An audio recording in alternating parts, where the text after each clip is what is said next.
Just a few minutes before the wedding, I overheard my future daughter-in-law coldly tell her best friend, "I'm going to file for divorce as soon as the inheritance is in my name." My son had absolutely no idea about his wife's true nature. I smiled slightly, and I began to set the trap that would leave her with nothing. The first thing I thought was, "I'm glad you're here. Stay until the end and tell me which city you are viewing my story from. I want to know how far it has reached." The scent. Patrick's Church in Aspen, Colorado, seemed to come alive. Voices were chatting and laughing. Hurried footsteps. The sound of the staff arranging tables and chairs echoed throughout the courtyard. Today was the wedding of my son, Ethan, to Serena Baker, the girl he loved with all his heart. I was in the middle of this lively atmosphere, checklist in hand, reviewing every detail with my eyes. The white floral wreaths at the church entrance had to be straight. The ribbons on the chairs perfectly aligned. The catering team ready. I wanted everything to be perfect, not only for Ethan, but for me, too. It was the first time I had seen him so happy. And I, a mother who had sacrificed her entire life for him, only wanted him to have an impeccable start. I walked around the courtyard, stopping to smell the intense aroma of the lilies, trying to keep calm. But in my mind, the uneasiness lingered. Serena was a beautiful, clever young woman, always smiling like a ray of sunshine. But there was something in her gaze, in the way she held Ethan's hand, that sometimes I found hard to understand. I told myself maybe I was overreacting. Age had made me suspicious, pensive. I shook my head to ward off that premonition. After checking everything, I decided to stop by the bridal suite. Serena was standing in front of the mirror in an immaculate white dress that hugged her slender figure. Chloe, her best friend and maid of honor, was carefully adjusting the long train of the dress that brushed the floor. Seeing her, I couldn't help but admire her. "You look gorgeous," I told her sincerely. "This dress is perfect on you." Serena turned, smiled radiantly, and thanked me with a sweet voice. But that smile, now that I think about it, was a little too perfect, as if rehearsed. I suggested she drink some water to stay hydrated and went out to find her a fresh bottle. It was hot that day, and I didn't want my son's bride to feel exhausted during her big moment. I walked down the hall and found a bottle in the prep room. Returning, I heard giggling coming from the bride's room. The door was ajar, just enough for Serena and Chloe's voices to escape. I was about to knock, but I stopped dead in my tracks when I heard Chloe ask in a curious tone, "Are you sure she's going to sign?" "Right?" My heart skipped a beat. She? I stayed still, clutching the bottle, trying to listen better. Serena's voice sounded cold as ice. In a few days. I'm sure she'll hand me the pen. I'm going to file for divorce as soon as the inheritance is in my name. And when everything is done, I'm going to sell all the assets to pay off debts and disappear. I felt the blood stop circulating. The assets. Sell everything. Disappear. I was still trying to process when Chloe let out an amused laugh. What if she changes her mind? Serena replied with a tone so cunning it chilled me to the bone. Then I'll invent any excuse to divorce him and find someone else. In the worst case, I'll get rid of Ethan. He has no idea about anything. I stood there paralyzed behind the door. My mind was spinning as if the floor was sinking beneath my feet. Serena, the woman I thought was a blessing for my son, was planning to take everything that belonged to our family. Worse yet, she dared to suggest getting rid of Ethan, my son, the being I had loved and protected all my life. I wanted to walk in, scream at her, ask her how she could be so cruel. But my legs were glued to the floor. I just kept listening. Serena continued, her voice light as if telling something unimportant. It's not the first time. I already did it in Phoenix. It's just a matter of knowing how to move the pieces. Phoenix. The first time. Had she done this before? I felt a sharp pain in my chest, as if someone was squeezing my heart. All the times Serena smiled at me. All the times she called me Mum with that sweet voice now appeared in my mind as a farce. I had trusted her. I had opened my heart to welcome her into the family. And yet she only saw us as prey. Suddenly, I heard firm footsteps behind me. I was startled. My heart pounding so hard I felt it would burst out of my chest. I quickly turned around, walked to a corner of the hallway, and pretended to look intently at my phone. My hands were trembling. I almost dropped the water bottle. I glanced sideways and saw an employee pass by with a carefree expression. She didn't suspect a thing, just smiled at me and asked if I needed anything. I shook my head, forcing a "No, thank you," while hearing my own voice tremble. I returned to the ballroom as if I had never heard Serena's poisonous words.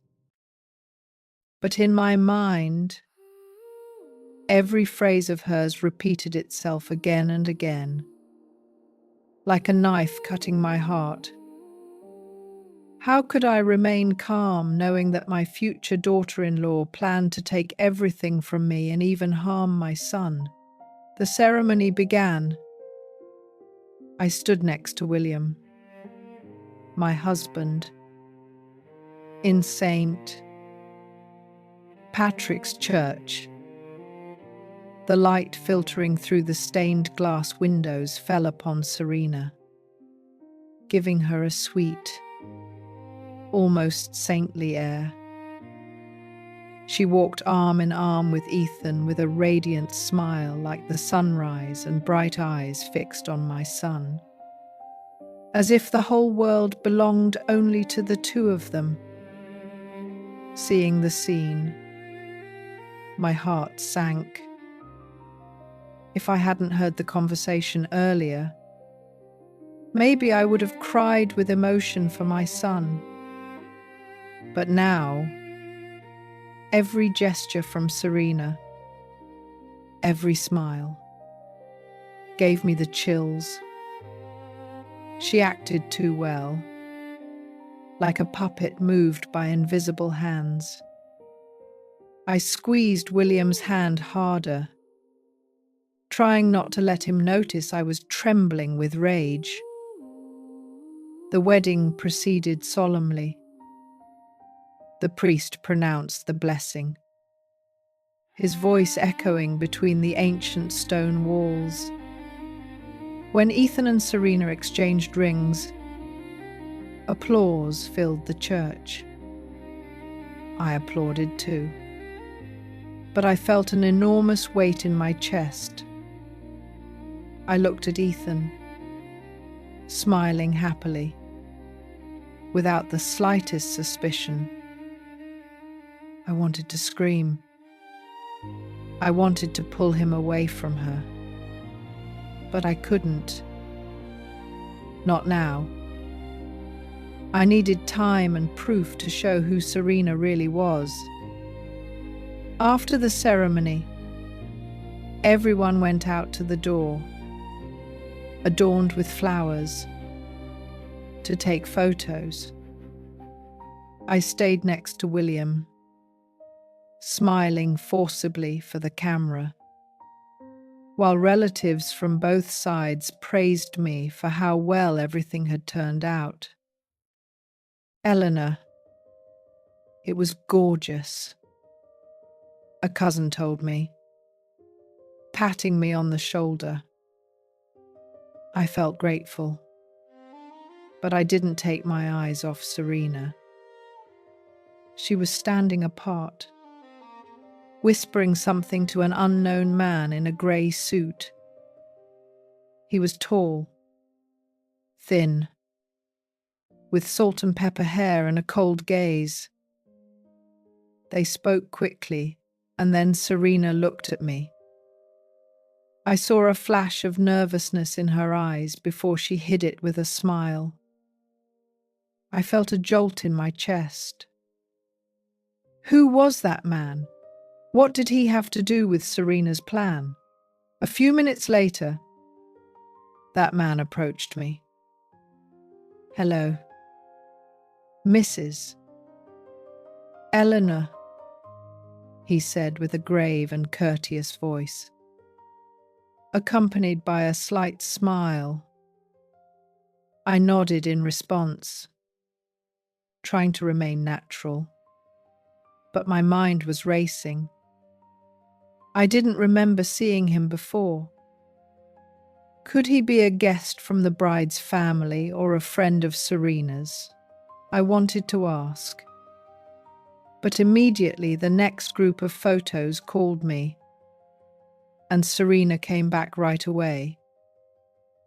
She took Ethan's arm and pretended to adjust his tie in front of the camera.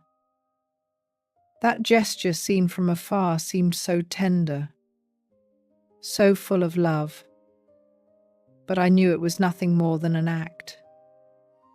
On the way to the Ritz-Carlton for the reception, we travelled together in the bridal car. William and I were in the front seat while Ethan and Serena were in the back. I heard Serena laugh softly and say something to Ethan about the music choice for the first dance. Her voice was sweet, full of energy, but every word made my skin crawl. I turned my head and through the rearview mirror saw Serena leaning on Ethan's shoulder, their hands intertwined.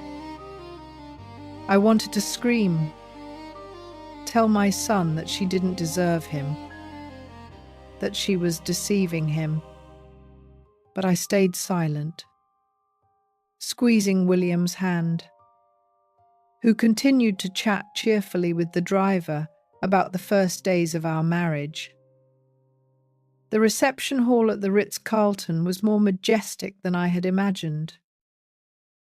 Warm, golden light illuminated the tables covered with impeccable white linens, and in the center of each were large vases with fragrant lilies. Guests were taking their seats amid animated laughter and chatter. I walked around greeting old friends, receiving more than one compliment for the organization. "Eleanor, you made everything like a dream," a friend commented, raising her glass for a toast.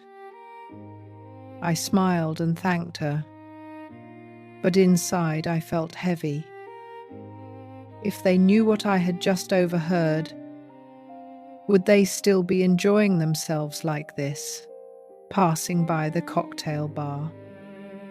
I saw Serena next to Chloe and another woman, perhaps Jade, her best friend. The three were chatting animatedly, but as soon as I approached, they fell silent. Serena looked at me and smiled enthusiastically. "Mom, the floral arrangements are beautiful. I'm sure it was a lot of work." I nodded and replied with a couple of dismissive phrases, but I noticed that Chloe and Jade avoided looking at me. What did they know? Did they have something to do with Serena's plan? I felt like I was entering a maze where everyone was hiding something. The band started playing and Ethan led Serena to the dance floor for the first dance. I stayed watching, containing the pain. They looked like a perfect couple. Serena twirling in Ethan's arms, the wedding dress gleaming under the lights. The guests applauded and cheered, but I only saw a performance. I went to the bar where the light was dimmer to regain my composure.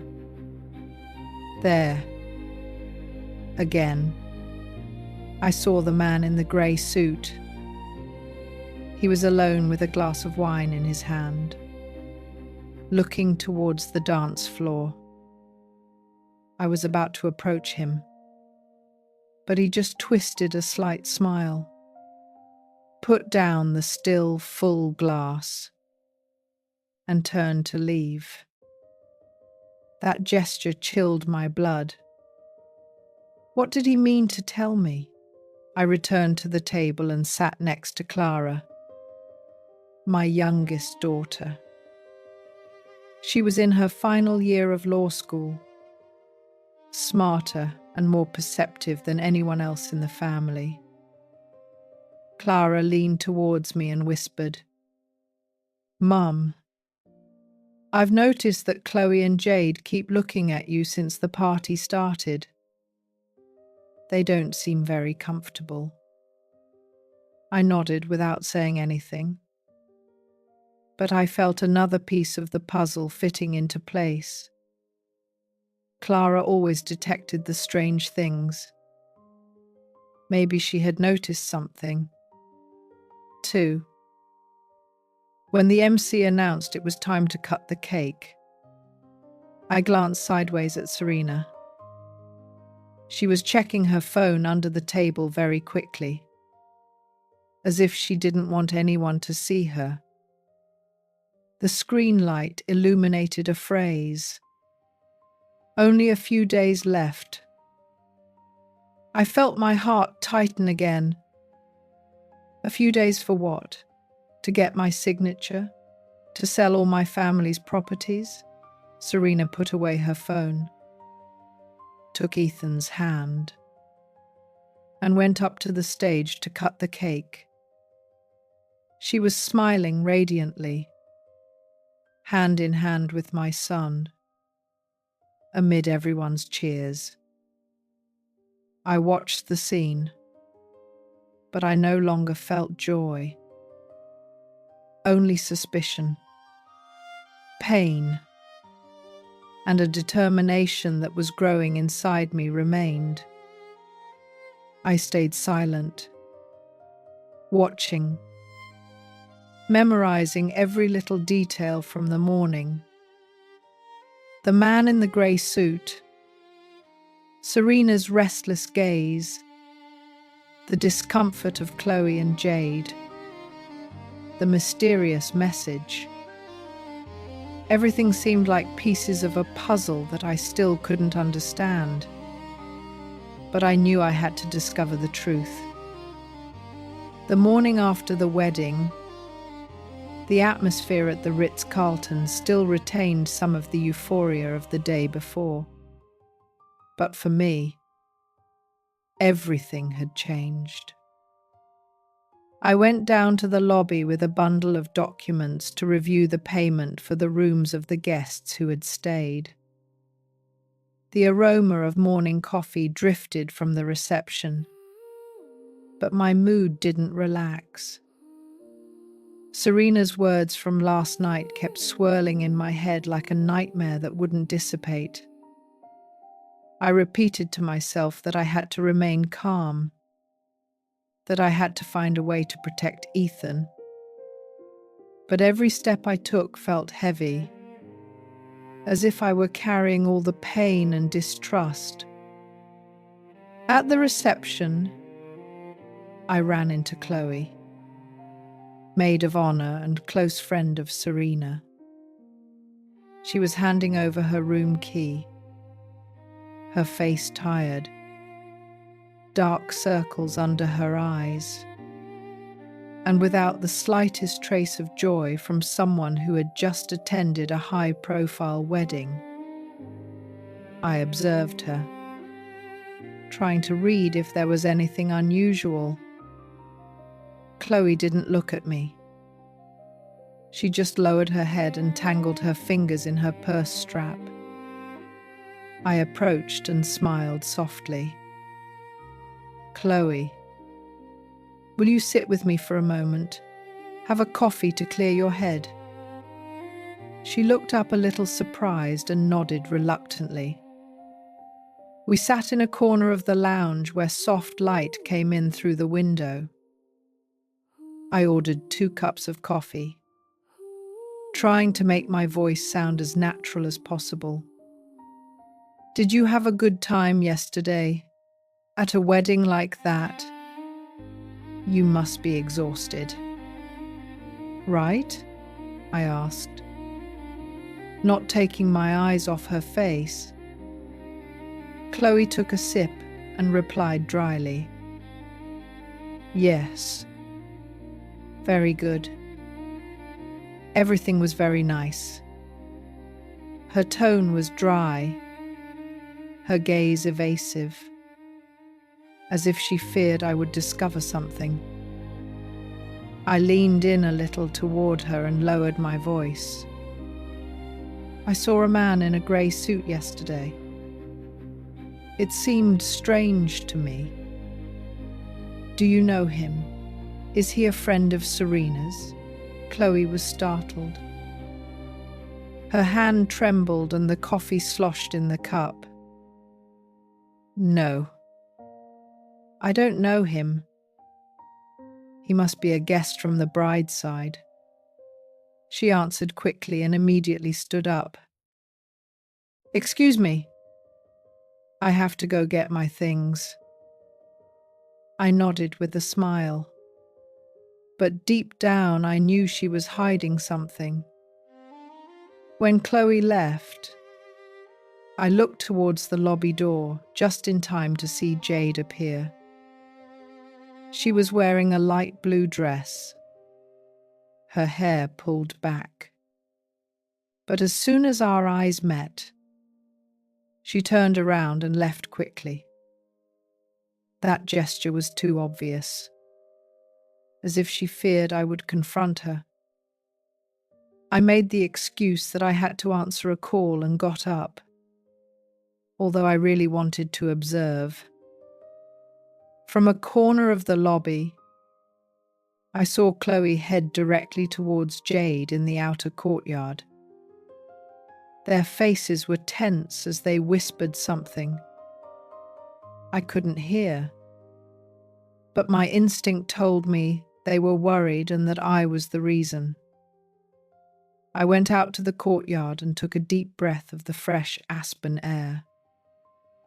The lake shone under the sun, but my heart was cloudy. Just then, I saw Clara, my youngest daughter, talking to a wedding service employee. She signaled me to come closer with a look full of intention. "Mum, this boy told me something very interesting," Clara said in a low voice. The employee, a young man named Ben, looked around and then recounted. "Last night, while clearing the tables, I accidentally overheard Jade talking to Chloe. She said, 'I hope Serena doesn't ruin everything this time like she did in Phoenix.' I don't know what else they said, but by the tone, they seemed very worried. I felt my heart pounding. Phoenix. Phoenix again. Serena's phrase from last night echoed in my head. This is not the first time. I already did it in Phoenix. Had she done something similar there? Deceive someone? Take their assets? And then disappear? Clara looked at me without saying anything, but her eyes seemed to ask, "What do you think?" "Mom?" I took her arm and led her to a corner, whispering, "Honey, I think Serena is hiding something very big. I need you to help me." Clara nodded.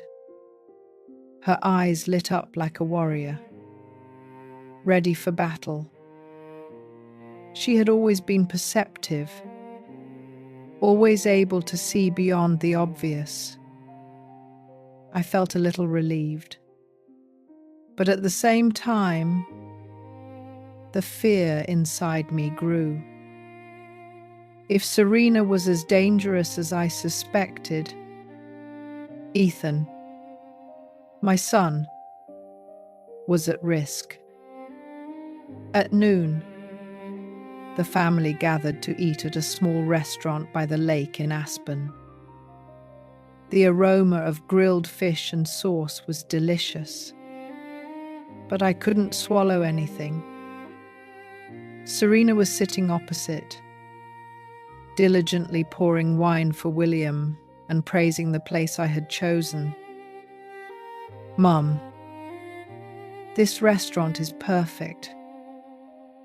Everything is delicious." She smiled with a cloying sweetness, but I only saw her fakery. William laughed loudly and patted me on the shoulder.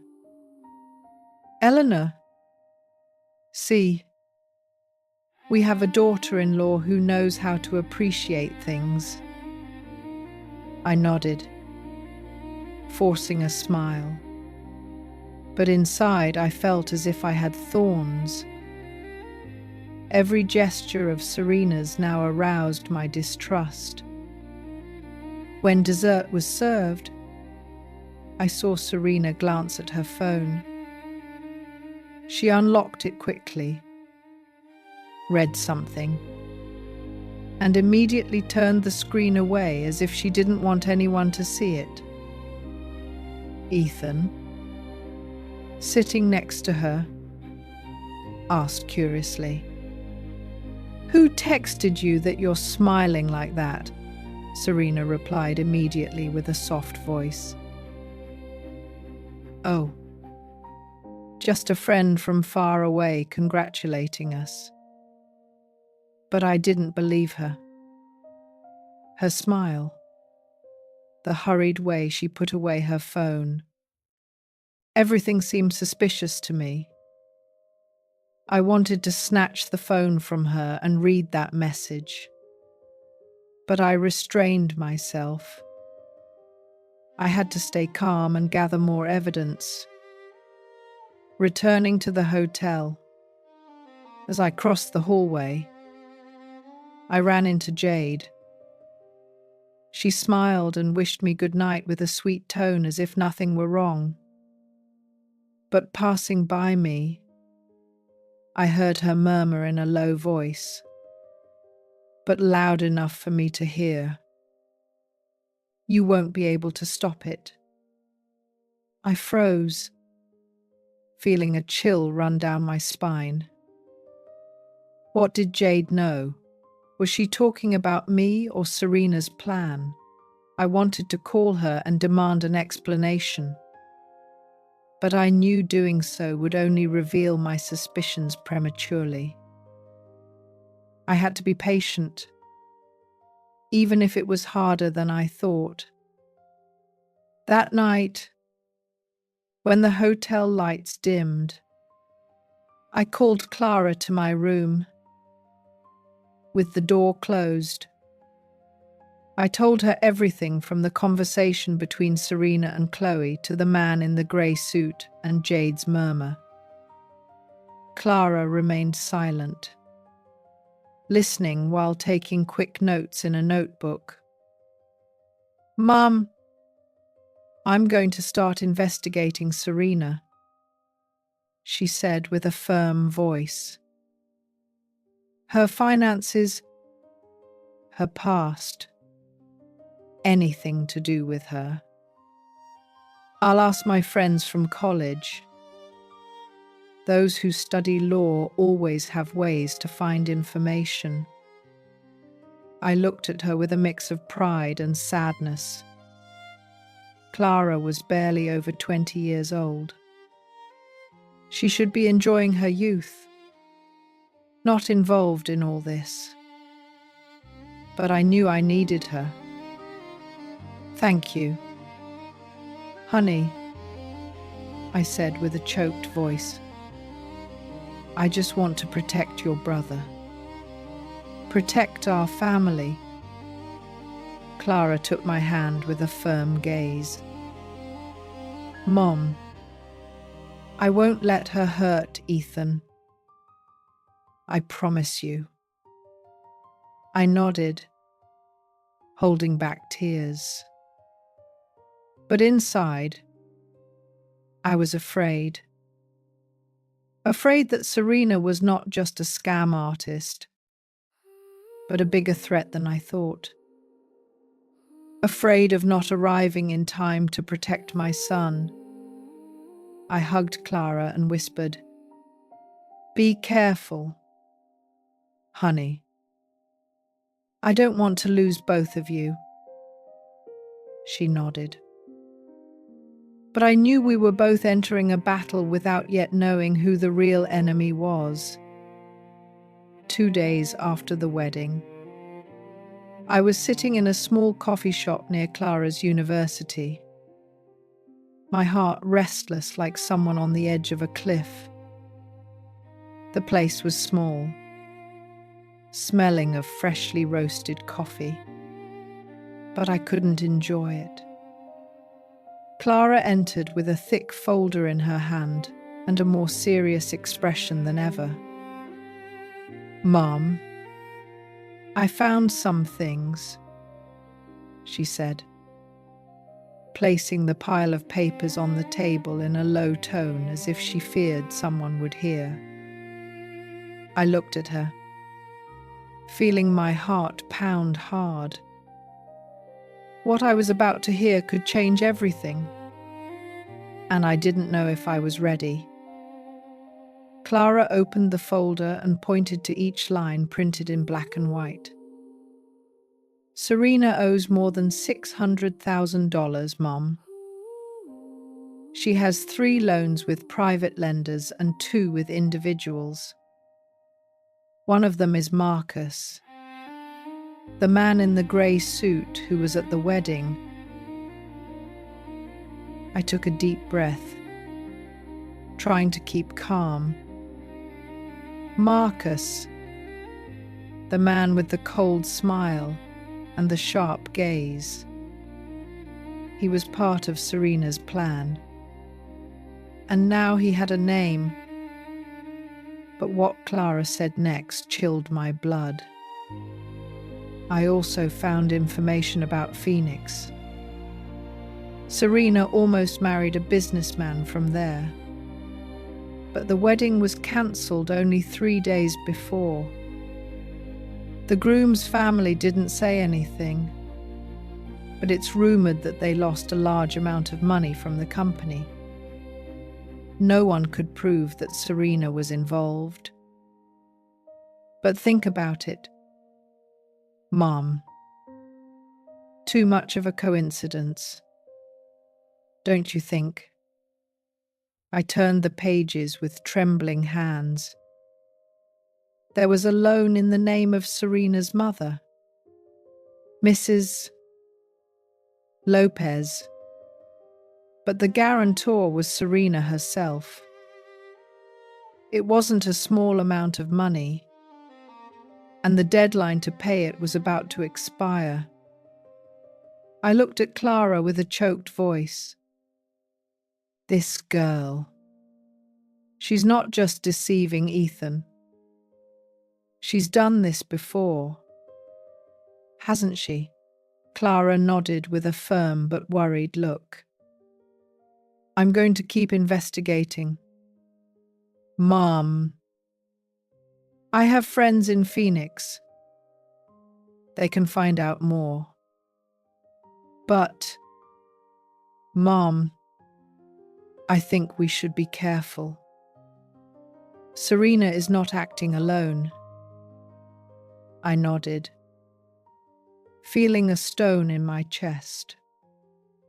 Serena was not just an ambitious woman. She was a predator. And my family was her next prey. If this story touches you, please subscribe to the channel and share the video to help me grow and reach more people. We left the coffee shop. I hugged Clara tightly before she got into her car to return to the university. Be careful, honey, I told her with a trembling voice. I don't want you to be in danger. Clara smiled, but I could see the tension in her eyes. Don't worry. Mom, I'm going to discover the truth.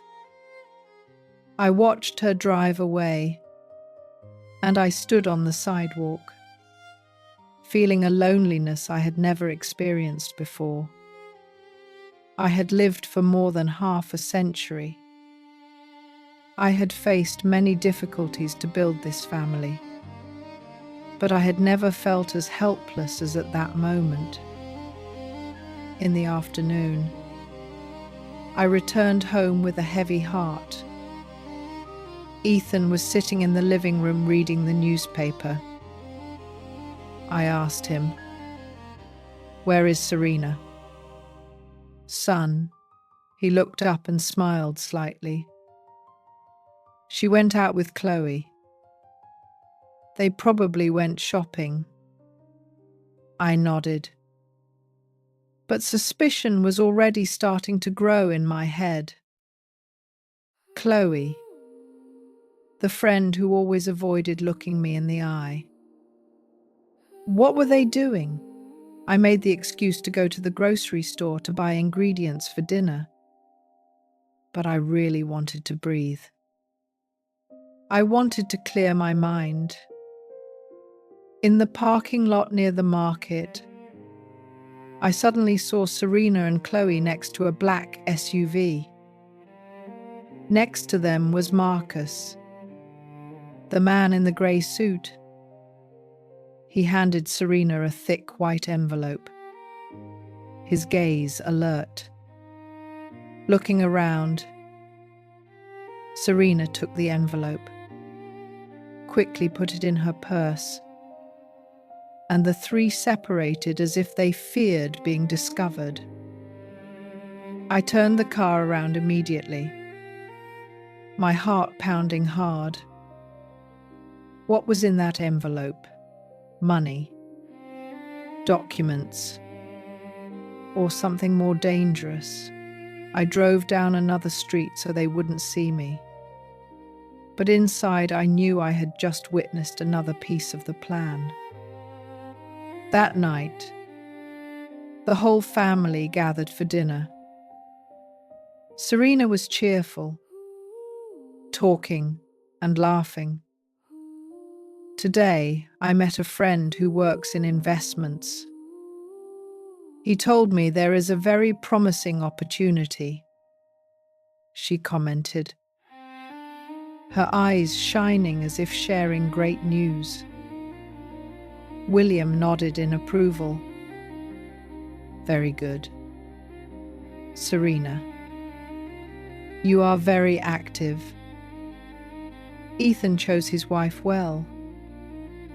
Ethan smiled, took Serena's hand with a proud look.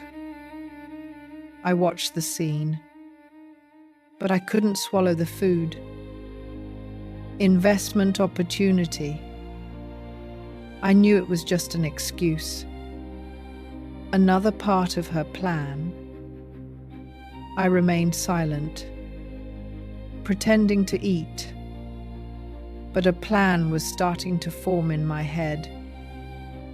The next morning, I woke up with the feeling that the whole world was weighing on my shoulders. Sleep didn't relieve me. It only made the ideas about Serena clearer. I sat at the breakfast table with a cold cup of coffee in my hands, looking out the window. It was a sunny day in Aspen, but my mood was dark. I knew I had to act. I couldn't wait for Serena to make the first move. I picked up the phone and called Gary, an old friend who works in real estate in Denver. Gary, do you know anything about a guy named Marcus who usually wears a grey suit who lends money? I asked directly. Gary was silent for a moment and then answered cautiously. Marcus. That one is famous as quick collector in Colorado Springs. He lends at extremely high interest. He has no scruples. He's been in some trouble, but he's never been arrested. Eleanor. Why are you asking about him? I just told him I needed to confirm something, then hung up. My heart was pounding hard. Marcus was not just a piece in Serena's plan, but he was more dangerous than I imagined. Gary sent me Marcus's number in a photo of his business card. I looked at the series of numbers, my finger hesitating over the screen. Call or not call? If I confronted Marcus directly, would I put my family at risk? But then the image of Ethan smiling happily next to Serena came to mind, mixed with her cold voice. If it gets complicated, we'll get rid of Robert Ethan.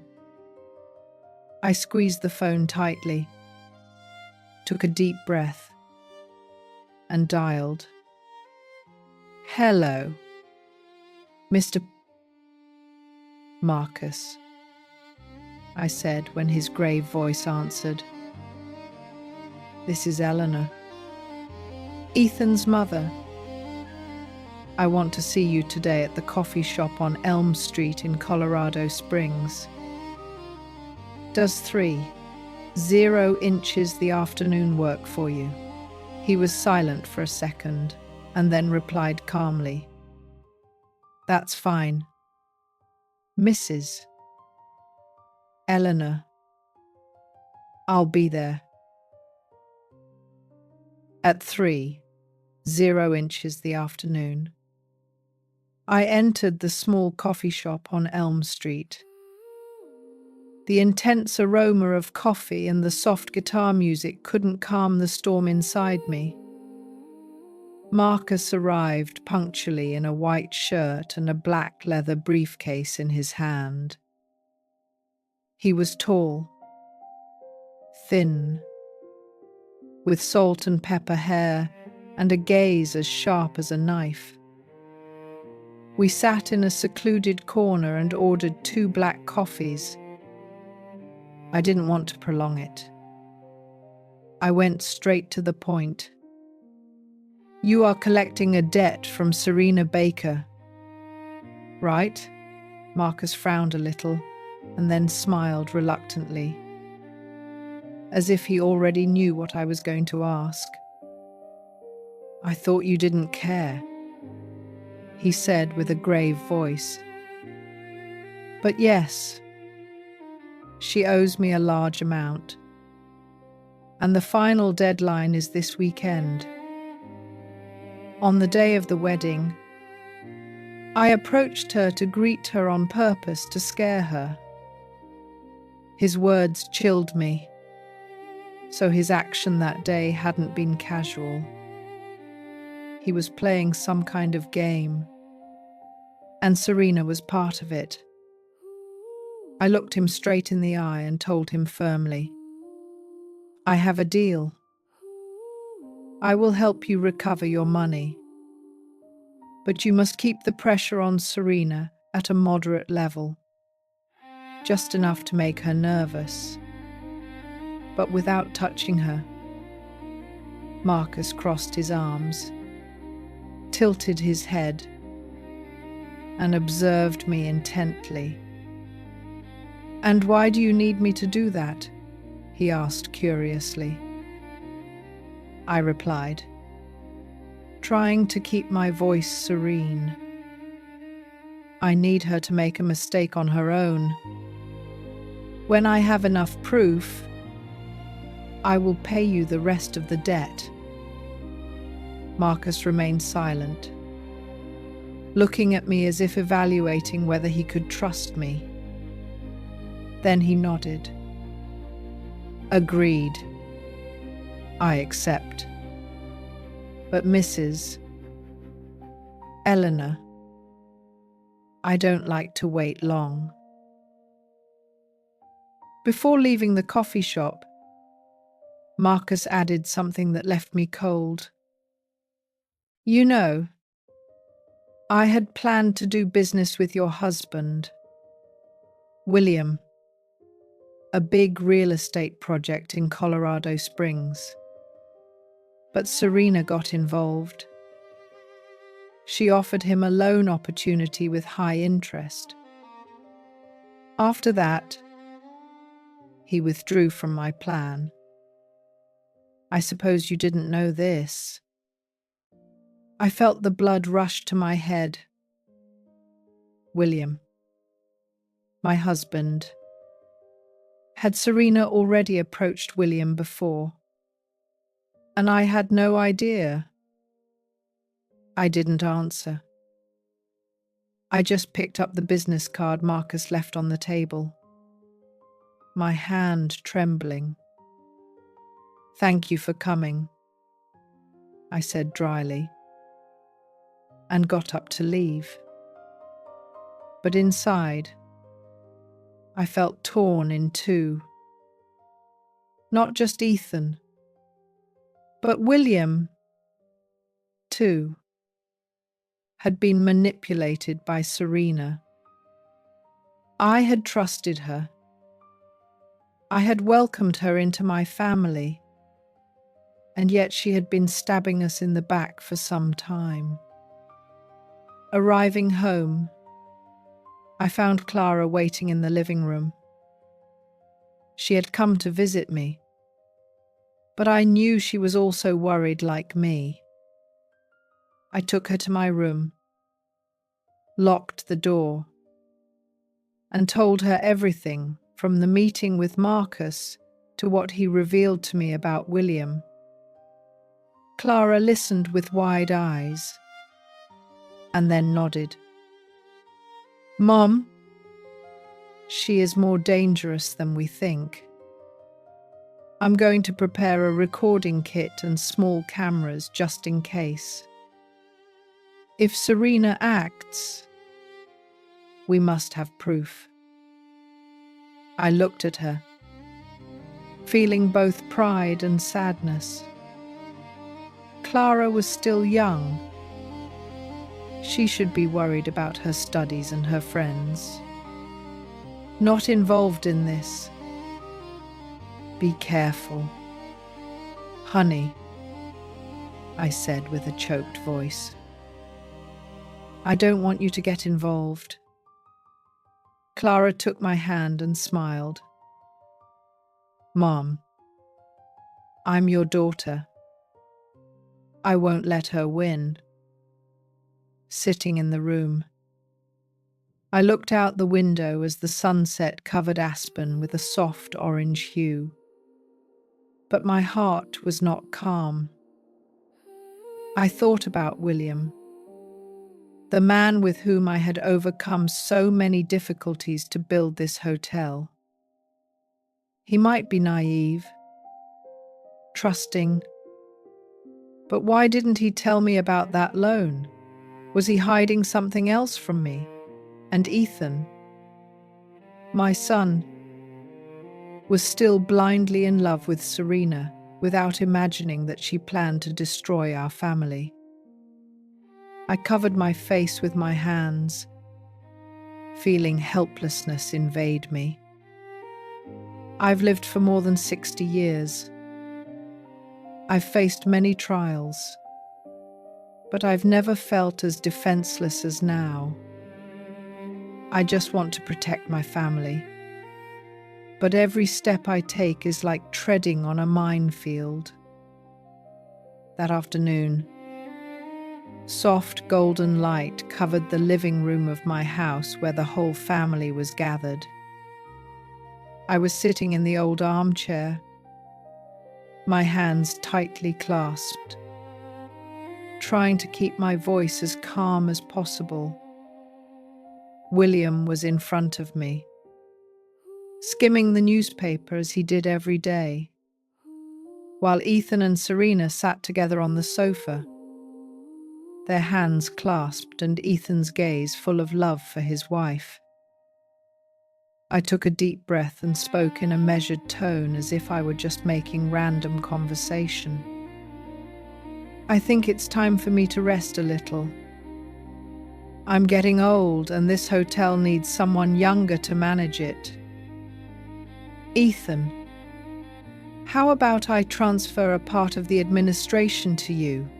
Serena immediately raised her head, her eyes shining and a wide smile as if she had won the lottery. "Really? Mum? Oh, you really think about our future?" Her voice sounded enthusiastic, but I caught a glimpse of greed in her eyes. Ethan just smiled slightly and nodded. "Thank you, Mum, but take your time. I'm not in a hurry." He had always been like that, with no ambitions beyond family happiness. I looked at him with a sharp pain in my chest. If he knew what his wife was planning, could he still be smiling like that? I pretended to think. And then, as if by accident, I added, "Oh, if my daughter-in-law appeared as a co-owner, it would also be practical. Ethan travels a lot for work, and with Serena in charge alongside me, I would be calmer." I glanced sideways at Serena and saw her straighten up, smiling even more. If you trust me, I'll do everything possible, she replied in a voice sweet as honey. But I knew it was the voice of a S.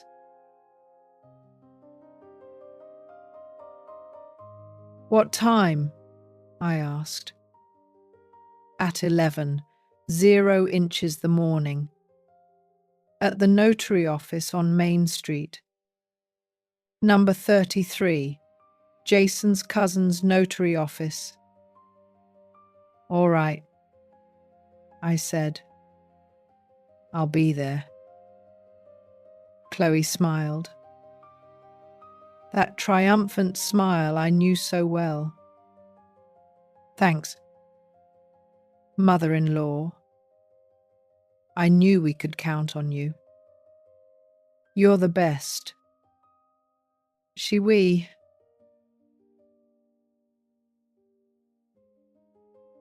I am ready to assist you with the next step in this story or with any other request you may have.